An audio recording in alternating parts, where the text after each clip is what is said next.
जिला कांग्रेस प्रवक्ता वीरेंद्र सिंह बघेल ने छत्तीसगढ़ की भाजपा सरकार पर गंभीर आरोप लगाए।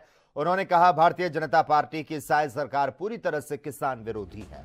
बघेल ने आरोप लगाया, धान पंजीकरण प्रक्रिया को इतना जटिल बना दिया गया कि किसान राजस्व कार्यालय के चक्कर काटने और दर दर भटकने को मजबूर है।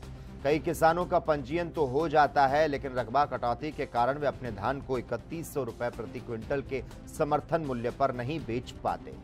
कांग्रेस प्रवक्ता ने पूछा, क्या भाजपा सरकार किसानों की मेहनत चोरी कर रही और रकबा कटौती के जिम्मेदार अधिकारियों के खिलाफ कार्रवाई की जाएगी?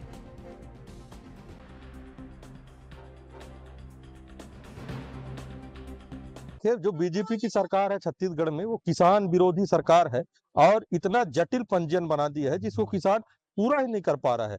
आज आप गांव-गांव देखिए, जो पिछले साल 100 कुंटल धान बेचे हैं उनका 30 कुंटल, 40 कुंटल, यहाँ तक कि मैंने कई किसानों को देखा है कि उनका जीरो तक बता रहा है।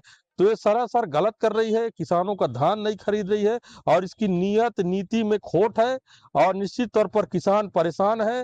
धान खरीदी प्रारंभ हो गई है और आज आज भी अगर आप एसडीएम ऑफिस जाइए तो वहाँ भीड़ लगी हुई है, लोगों का पंजीयन नहीं हो रहा है। देखिए, शासन प्रशासन की बहुत बड़ी नाकामी है और बीजेपी सरकार सोई हुई है। किसान बेचारे परेशान हैं। मैं अभी स्वयं एसडीएम ऑफिस गया था, वहाँ बहुत लंबी कतार में भीड़ लगी हुई है और मुझे नहीं लगता कि कल तक हो पाएगा और किसान धान खरीदी नहीं कर पा रहे हैं। लेकिन न यहाँ पर अधिकारी कोई ध्यान दे रहे हैं, न प्रशासन ध्यान दे रही है, न सरकार के द्वारा कोई फरमान आ रहा है। तो निश्चित तरफ से मैं निश्चित तौर से कहना चाहता हूँ कि किसान शोषित है, पीड़ित है और ये सरकार से परेशान है। नहीं, ऐसा नहीं है, रकबा काट दिया जाता है, ऐसा नहीं है। किसान के खेतों में हम लोग 2-3 स्तर पे सत्यापन करते हैं। पहले तो डीसीएस होता है और जहाँ पर डीसीएस नहीं होता वहाँ पर मैनुअली गिरदावरी भी होता है। और उसके बाद भी अगर मतलब नहीं हो पाता तो हम लोग भौतिक सत्यापन के रूप में पटवारी को भी हम लोग लास्ट राउंड में सत्यापन करवा रहे हैं। अगर उसमें धान है तो बिल्कुल उसका धान भौतिक रूप से सुधर जाएगा वो।